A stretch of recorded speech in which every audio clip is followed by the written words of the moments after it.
السلام علیکم. امید ہے آپ سب خیریت سے ہوں گے. اب تک آپ 6 ایپیسوڈز اسلامی معاشرت کی سیریز کے سن چکے ہوں گے، اور اگر نہیں سنے تو پلیز ضرور سنیں. اور آپ نے سبسکرائب بھی کر لیا ہوگا اس پوڈ کاسٹ کو، لائٹ اپ وتھ شعاع کو. اور ویب سائٹ بھی ہے lightupwithshua.com پہ جائیے اور اپنی رائے سے آگاہ کریں، ای میل کریں یا ادھر میسج بھیجیں، جیسے بھی آپ سمجھتے ہیں، یا کسی ایپیسوڈ کے نیچے کامنٹ کرنا چاہتے ہیں اور اپنی رائے سے آگاہ کریں. بتائیں اگر کوئی ٹاپک آپ سننا چاہ رہے ہیں، کیونکہ اگر سننا چاہ رہے ہیں تو مجھے بتائیں اور میں اس کو اس میں شامل کروں اگر وہ میری لسٹ پہ نہیں ہے. تو اگر لسٹ پہ ہے تو میں آپ کو بتا دوں گی کہ جی وہ ٹاپک اندازاً یہ ٹاپک کب آ رہا ہے. تو چلیں، آج کا موضوع ہے دیکھنا، سننا، سوچنا، ایپیسوڈ 7.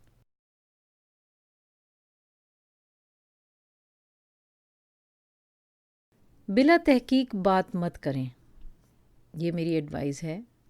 میں نے اپنے آپ کو بھی یہ دی ہوئی ہے اور آپ سب کو بھی ہے. لوگوں کی عام عادت ہوتی ہے کہ کوئی بھی بات کہیں، کہیں سے اڑتی بھی آئے اور کہیں سے سنی اور کہہ دی، اور اس کی کوئی پروف نہیں ہوتا، لیجیٹیمیٹ کوئی تحقیق نہیں ہوئی ہوتی، اور اس کو ہم بغیر سوچے سمجھے پھیلا دیتے ہیں. جیسے کہ آج کل ہم سوشل میڈیا کے تھرو یہ کام کر رہے ہیں، فارورڈ کرتے جاتے ہیں بغیر سوچے سمجھے. یا سوشل میڈیا کی آؤٹلیٹ ہو، ہم بغیر کسی بات کے بس جو ہمیں لگتا ہے کہ ٹھیک ہے اس کو ہم فارورڈ کر دیتے ہیں. خاص طور پہ جو اسلامی اور قرآنی چیزیں ہیں ان کا ریفرنس ہونا چاہیے. میں پھر سے ریپیٹ کروں گی اور میں کرتی رہوں گی کہ ہر چیز کا ایک پراپر ریفرنس ہونا چاہیے اور اس کی تصدیق کرنی چاہیے، اس کی تحقیق کر کے اس کو آگے فارورڈ کرنا چاہیے کہ کوئی غلط بات نہ پھیلائے، کیونکہ ہر چیز ممکن ہے. پازیٹیو فورسز یعنی مثبت طاقتوں کے ساتھ نیگیٹو فورسز بھی ہوتی ہیں جو کہ منفی طاقتیں ہوتی ہیں. یہ ہمارا ایک سسٹم ہے، یہ چلتا رہے گا، یہ چلتا آ رہا ہے اور چلتا ہے. ٹھیک ہے جی. تو اس لیے اس کی تحقیق ہر بات کی ضروری ہوتی ہے. اللہ نے ہمیں یہ بہت سختی سے کہا ہے کہ تحقیق کیے بغیر مت بات کریں. سورہ بنی اسرائیل آیت نمبر 36 میں اللہ نے ہمیں یہ کہا ہے کہ جس بات کا تمہیں یقینی طور پر علم نہ ہو اس کے پیچھے مت لگو. یاد رکھو کہ تم سے یہ پوچھا جائے گا کہ کیا تم نے خود اپنے کانوں سے ایسا سنا تھا، کیا اپنی آنکھوں سے ایسا دیکھا تھا، اور یہ بھی پوچھا جائے گا کہ تم نے سمجھ سوچ کر اس کی تحقیق کر لی تھی، اور خود تمہارے اپنے دل نے اس کے اندر کوئی ملاوٹ کر کے یا بات ایڈ کر کے تو نہیں کہہ دی تھی. اب آپ سمجھ رہے ہیں کہ کتنا امپورٹنٹ ہے. تو اب اگلا ٹاپک ہے غور و فکر کرو. ہر بات کو اچھی طرح سے سنو، ہر چیز کو اچھی طرح سے دیکھیں، اور پھر اس کو جو بھی کچھ سنیں اور دیکھیں اس پر غور و فکر کریں، اپنی عقل سے کام لیں اور اس کے بعد کسی نتیجے پر پہنچیں بغیر سوچے سمجھے. جسے ہمارے ہاں کہتے تھے نا کہ پہلے بات کو سوچو، پھر تولو، پھر بولو. میرا خیال ہے یہ بڑی اچھی ایڈوائس تھی، تو یہ آج بھی اپلیکیبل ہے. جو لوگ اپنی عقل و خرد سے کام نہیں لیتے اور آنکھیں بند کر کے دوسروں کے پیچھے چلتے رہتے ہیں، وہ انسان نہیں حیوان ہوتے ہیں. کیونکہ بلکہ ان سے بھی میرا خیال ہے بدتر ہوتے ہیں، کیونکہ حیوان ایسے کرے تو سمجھ آتی، کیونکہ ان کو اللہ نے یہ عقل و بصیرت کی صلاحیت نہیں عطا کی ہے، یہ انسان کو دی ہے. ہمیں یہ شکر کرنا چاہیے کہ ہمارے پاس یہ صلاحیت ہے. یہ خاص طور پہ صرف انسانوں میں ہے. چلیں آپ لوگ ایک اور لسٹ بنا لیں بچوں کہ آپ کو لگتا ہے کہ کسی اور میں یہ بات ہے، یہ صلاحیت. ابھی آگے میں بات کروں گی کہ یہ صلاحیتیں ایک نہیں بہت سی ہیں، سوچنے سمجھنے کی اور علم حاصل کرنے کی، جس پہ اب آگے ہم بات کریں گے. اللہ نے میں آپ کو سورہ کا نمبر بھی بتاتی ہوں، اور ہاں الاعراف میں سورہ 7 آیت 179 اس میں کہا ہے کہ ان کے دل تو ہوتے ہیں لیکن ان سے سمجھنے سوچنے کا کام نہیں لیتے. یعنی کہ ہمارے دل تو ہوتے ہیں لیکن ہم اس کو پراپرلی استعمال نہیں کر رہے. آنکھیں تو ہوتی ہیں لیکن ان سے دیکھتے نہیں، صحیح دیکھنے کا کام نہیں لیتے. لائک ہم دیکھ تو رہے ہیں لیکن جب آپ سمجھ سوچ سے نہیں کام کر رہے ہوتے تو آپ کی آنکھیں بھی دھوکہ کھاتی ہیں. کان تو ہوتے ہیں مگر اس سے ہم سننے کا کام نہیں لیتے، یعنی کہ اس کا صحیح استعمال سن نہیں رہے. ہم غلط ملت بات سن رہے ہیں، ہم سن کے اس کو سوچ نہیں رہے. اور یہ انسان نہیں، حیوان ہوتے ہیں، بلکہ ان سے بھی زیادہ بے راہ ہوتے ہیں. اس لیے کہ یہ عقل اور خرد کے باوجود انجان بنے رہتے ہیں. تو یہ ہے سورہ الاعراف میں آیت 179. تو یہ بہت ہی ایک اہم بات ہے جو ہمیں اللہ نے بھی بتائی ہے، اور یہ ہمارے آئی تھنک پریکٹیکل لائف میں بھی استعمال ہوتی ہے، ہماری ریسرچ میں استعمال ہوتی ہے. بغیر ریسرچ کیے، بغیر تحقیق کیے آپ ایسے ہی نہیں آگے چیز کو لکھ دیتے یا ریفرنس دیے بغیر بات کر دیتے، چاہے وہ آپ کسی بھی پروفیشن میں ہوں اور عام روزمرہ میں بات کریں، کسی کو آگے پہنچائیں. تو پلیز کوشش کریں کہ باشعور طریقے سے، دھیان سے تحقیق کر کے جلد بازی نہ کریں اس میں. نہیں تو نہ آگے فارورڈ کریں، نہ بتائیں، پہلے آپ خود سمجھ لیں اس کو. بلکہ یہ پریکٹس کر کے دیکھیں کہ کچھ دن آپ کوئی بھی چیز خام خواہ آگے ایک دم سے فارورڈ نہ کر دیں. آپ کو جتنی مرضی اچھی لگ رہی ہے نا، تھوڑا سا ایک ہفتہ پریکٹس کر کے دیکھیں. یہ بھی اچھی ایک عادت بن سکتی ہے آپ کی. صحیح ہے.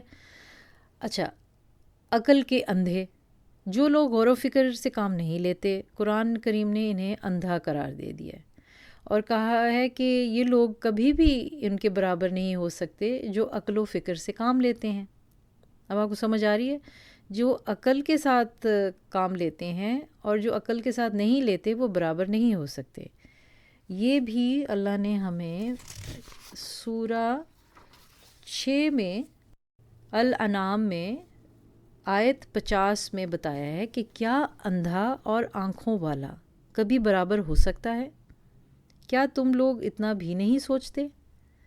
یہ آیت ہے کہ آپ بچوں دیکھیں کہ ایک جیسا تو نہیں ہو سکتا، ایک اندھا اور ایک آنکھوں والا، کیا وہ برابر ہو سکتا ہے؟ اسی طرح ان چیزوں کو آپ کافی لائف کی، زندگی کی بہت سی چیزوں پہ اپلائی کر سکتے ہیں اس فارمولا کو. پھر آگے کہا ہے کہ ٹو میں نہ لگے رہو. سورہ 49 آیت 12 میں اللہ نے ہمیں کہا ہے کہ خام خواہ تجسس میں اور خام خواہ اننیسیسری کیوریوسٹی میں نہ لگے رہا کریں، لوگوں کی باتوں کی ٹو میں نہ رہا کریں. ٹھیک ہے، یہ ہیبٹ بھی نہیں اچھی. سنیں اور عمل کریں، جو بات سامنے آئے اس پر غور و فکر کریں، ان باتوں کو جو اچھی باتیں ہیں ان پر عمل بھی کریں. اچھی باتوں کا محض سن کر کوئی فائدہ نہیں ہے. جیسے کہ ہم اس کے بارے میں ہم پہلے بھی بات کر چکے ہیں کہ صرف سننے اور پڑھ لینے سے بات نہیں ہو جاتی. اصل فائدہ تب ہوتا ہے جب اس پر عمل ہوتا ہے. تو یہ اس باب میں بھی، اس ایپیسوڈ میں بھی اس کا ذکر پھر سے میں کر رہی ہوں کہ مومنوں کا طریقہ یہ ہوتا ہے کہ ہم جو سنتے ہیں اس کی اطاعت بھی کرتے ہیں. اس کا بھی ذکر سورہ بقرہ آیت نمبر 286 میں بتایا ہے ہمیں کہ اس کو آپ نے اس طرح سے استعمال کرنا ہے کہ جو آپ سنیں گے اس کو ایکشن میں لانا ہے. ٹھیک ہے، ورڈ ایکولز ٹو ایکشن، پھر اس کا کوئی فائدہ ہوتا ہے. ٹھیک ہے جی. بری بات سے دور رہیں، جیسے کہ ہم نے پہلے بھی کہا تھا کہ لوگ باتوں سے دور رہیں، بری باتوں سے دور رہیں. تو جو بھی بری بات سنیں اس سے آپ کوشش کریں کہ اس کو اوائڈ کریں، دور رہیں، اس میں مت پڑیں. ٹھیک ہے. سورہ القصاص میں یہ ذکر کیا ہے اس کا 28/55، 28/55 جو ہے ریفرنس. جب کوئی لوگ باتیں سنیں تو اس سے دور رہا کریں. ٹھیک ہے. اگلے چلتے ہیں جی. نیکسٹ کیا ہے؟ تعلیم. اب علم جو ہے وہ بھی ایک ہماری بڑی بلیسنگ ہے کہ ہمارے میں یہ صلاحیت اللہ نے ڈالی ہے کہ ہم علم حاصل کر سکتے ہیں، اور اللہ نے کہا ہے کہ اس کی کوئی حد نہیں ہے. ٹھیک ہے. علم حاصل کرنے کی صلاحیت جو ہے وہ اللہ نے ہمیں دے دی ہے. جیسے کہ اللہ نے کہا ہے کہ خدا نے آدم کو تمام اشیاء کا علم دے دیا ہے. یہ بھی سورہ 2 آیت 31 میں ہے. ٹھیک ہے، یہ سب سے بڑی one of the very amazing capabilities ہیں انسان میں. خاص ایک خصوصیت اللہ نے ڈالی ہمیں. پھر ہمیں زبان کی جو خصوصیت دی ہے کہ ہم زبانیں بول سکتے ہیں، ہم زبان سے بات کر سکتے ہیں، ہم ڈفرینٹ لینگویجز مختلف قسم کی زبانیں سیکھ سکتے ہیں. تو یہ بھی ایک بڑی ایک امیزنگ بات ہے، جو کہ آپ کا کیا خیال ہے کسی اور میں ہے اس دنیا میں؟ یہ آپ کا ہوم ورک ہے بچوں، لسٹ بناتے جائیں. آپ ایک جرنل رکھ لیں، میں آپ سے کہہ رہی ہوں، اس میں آپ یہ سارے سوال اور آبزرویشنز آپ اپنی تحقیق شروع کر دیں. کیا آپ کو کسی اور جانور میں یہ صلاحیت نظر آتی ہے جو وہ بول سکتا ہے اس طرح سے؟ اب یہ مت کہیے گا طوطے کو سکھا سکتے ہیں یہاں، لیکن وہ ہماری طرح تو نہیں باتیں کر سکتا. اس کو تو سکھا دیتے ہیں طوطے کی طرح، تو بس پھر وہ سیکھ لیتا ہے. ٹھیک ہے، اچھا جی، آگے ہم بات کرتے ہیں تحریر کی. تو اللہ نے ہمیں یہ بھی سکھایا ہے کہ اس نے انسان کو لکھنا سکھایا اور ان چیزوں کا علم دیا جن سے وہ واقف نہیں تھا. اس کا بھی ذکر سورہ العلق میں ہے 96/3، سورہ العلق آیت نمبر 3 میں. آپ لوگوں کو میں یہ ریفرنسز اس لیے دے رہی ہوں کہ پہلی بات کہ ہمیں ہمیشہ ہر بات کا ریفرنس دینا چاہیے جب ہم کہیں سے کوٹ کر رہے ہوں. اور کیونکہ یہ قرآن کی بات آ رہی ہے یا حدیث کی بات آئے تو ہمیں اور میرا فرض بنتا ہے کہ میں آپ کو اس کا ریفرنس دوں تاکہ آپ اس کو جا کے ڈبل چیک کر سکیں. آپ جا کے چیک کریں، اور اگر اس میں کوئی آپ کو لگ رہا ہو کہ یہ بات پوری نہیں ہے تو آپ اس کو ضرور مجھے بتائیں. ٹھیک ہے، لیکن صحیح تحقیق کر کے بتائیں. صحیح ہے، ذمہ داری سے. اب اگلی بات پہ چلتے ہیں کہ بے علم والا اور بے علم کبھی برابر ہو سکتا ہے؟ یہ آپ کو سوال ہے میرا، کیونکہ اللہ نے ہمیں قرآن میں تو کہا ہے کہ علم والا اور بے علم ایک جیسے نہیں ہو سکتے. اس کا بھی ذکر الزمر سورہ الزمر میں آیت نمبر 9 میں ہے. ان سے پوچھو کہ کیا علم رکھنے والا اور بے علم دونوں ایک جیسے ہو سکتے ہیں؟ ٹھیک ہے، اگلا ہے علم کی کوئی حد نہیں ہے. علم جو ہے اس کی کوئی حد نہیں ہے، اس لیے کہ کسی وقت بھی یہ نہیں سمجھنا لینا چاہیے کہ میں نے اگر لیٹ سے کوئی 1-2 کتابیں پڑھ لی ہیں یا میں نے ایک دفعہ قرآن کو میں نے پڑھ لیا ہے تو بس مجھے تو سب کچھ پتہ چل گیا، مجھے آ گیا. ایسا نہیں ہے. جتنی بار قرآن کو پڑھیں گے ہر بار آپ سیکھیں گے، کیونکہ اس کتاب نے تا قیامت تک چلنا ہے. تو ہم نے تو ختم ہو جانا ہے کچھ عرصے بعد. اب اپنی زندگی اللہ نے ہمیں دی ہے، پتہ نہیں کب ہماری باری آتی ہے، لیکن اس نے تو چلنا ہے. اور یہ گائیڈنس ہے، یہ ضابطۂ حیات ہے، اس نے ہماری زندگیوں کو سنوارنا ہے، اس نے ہمیں ہر انسان کے لیے یہ آئی ہے. تو اس لیے ہمیں ضروری ہے کہ ہم جتنا بھی علم حاصل کریں وہ کرتے جائیں، اس کی کوئی لمٹ نہیں ہے. تو اسی طرح جو اللہ ہے اس نے ہمیں یہ بتایا کہ ہر علم والے کے اوپر کوئی نہ کوئی اور علم والا ہوتا ہے. یہ ہے جی سورہ یوسف میں آیت نمبر 76 میں. ہمیشہ علم کی تلاش میں رہا کریں، اس کو کبھی، اور جتنا بھی آپ کر لیں، جیسے اب مجھے لگتا ہے کہ جتنا بھی میں نے پڑھ لیا ہے، جتنی بھی میں ریسرچ کرتی ہوں، ابھی مجھے ایسے لگتا ہے کہ میں نے بس ایسے کچھ چھوٹا سا پیالہ کیا قطرہ پیالہ، بس چھوٹا والا پیالہ حاصل کیا ہے، اور اب اتنا سمندر ہے کہ جو میرا نہیں خیال کہ میں اس کو کبھی بھی حاصل کر سکتی ہوں. لیکن رکنا نہیں چاہیے، لگے رہنا چاہیے، اور تکبر نہیں کرنا چاہیے اپنے علم پہ. وہ بھی اللہ کو بالکل پسند نہیں ہے، اور انسان کے وہ میرے خیال سوٹ بھی نہیں کرتا، ہمیں بھی نہیں کوئی پسند آتا. ذرا سی 2-4 کتابیں پڑھ کے ہم بڑے اسکالر بن جائیں تو وہ بھی نہیں صحیح ہے. تھوڑا ایک تو انسان کو عاجزی سے علم حاصل کر کے عاجز بھی رہنا چاہیے، جس کو ہیوملٹی بھی کہتے ہیں. ٹھیک ہے، اب میں آپ کو بتاتی ہوں کہ وحی کا علم جو ہے، جو ہمارے پیغمبروں پہ آئی تھی، وہ وحی کے ذریعے ہمیں یہ پیغام ملا. تو حضور صلی اللہ علیہ وآلہ وسلم ہمارے آخری نبی ہیں، اور ان سے پہلے جتنے بھی پیغمبر یا میسنجرز آئے ان کو بھی وحی اللہ نے دی تھی، اور انہوں نے پھر اپنی اپنی قوموں کو وہ میسج پہنچایا. اسی طرح اللہ نے حضور صلی اللہ علیہ وآلہ وسلم پر وحی نازل کی، اور اللہ نے ان کو یہ ایبلٹی دی کہ وہ ہمیں یہ میسج دیں. تو دنیا میں جتنے بھی علم ہیں وہ سب انسانی عقل کے پیدا کردہ ہیں، اور انسانی عقل غلطی کر سکتی ہے. ان تمام علوم کے اوپر خدا کا علم ہے، ٹھیک ہے نا. یہی میں آپ سے بات کر رہی تھی کہ جو بھی اور اس میں کوئی غلطی نہیں ہو سکتی. یہ ہمارا ایمان ہے. خدا کا جو علم ہے وہ وحی کے ذریعے آتا ہے اور رسولوں کو ملتا ہے.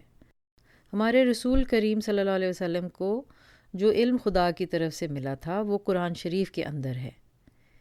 اس لیے قرآن کریم میں کوئی غلطی نہیں، اور اس میں جو کچھ لکھا ہے بالکل یقینی ہے. انسان کا کوئی علم اس تک نہیں پہنچ سکتا. تو ہم جو باقی علم اور بکس لکھتے ہیں اور انسانی جو لکھی ہوئی چیزیں ہیں وہ انسانوں تک ہی لمیٹڈ ہیں. اللہ کے ساتھ ہمارا مقابلہ نہیں ہے، کیونکہ وہ جو علم ہے وہ اسی سے ہی ہم اپنا جو بکس لکھتے ہیں اور جو ہماری سوچ ادھر سے ادھر جاتی ہے، اور ہم سارا یہ جو ڈیڈکشن کرتے ہیں، انالیسس کرتے ہیں، آبزرویشنس کرتے ہیں، یہ پہلے ہمیں کہیں سے ہمیں ملا ہے، اسی کے اوپر ہم بلڈ کرتے رہتے ہیں. تو اس لیے ریفرنس دینا اس لیے بھی ضروری ہے کہ آپ اپنی کریٹڈ کچھ بھی نہیں ہے ایکچولی، اگر دیکھا جائے تو، جہاں تک مجھے ابھی تک لگتا ہے. اور اگر آپ کو لگتا ہے کہ ہے تو پلیز ضرور بتائیں، ٹھیک ہے. تو آج کے لیے اتنا ہی. اگلے باب میں ملتے ہیں، اگلے ایپیسوڈ میں ملتے ہیں. یہ تھا ایپیسوڈ 7. آپ سن رہے ہیں light up with Shua podcast کو. میرا نام شعا ہے اور میں ہوں host and founder of this podcast. اپنی رائے سے ضرور آگاہ کریں، اور پھر ملتے ہیں انشاءاللہ اگلے ایپیسوڈ.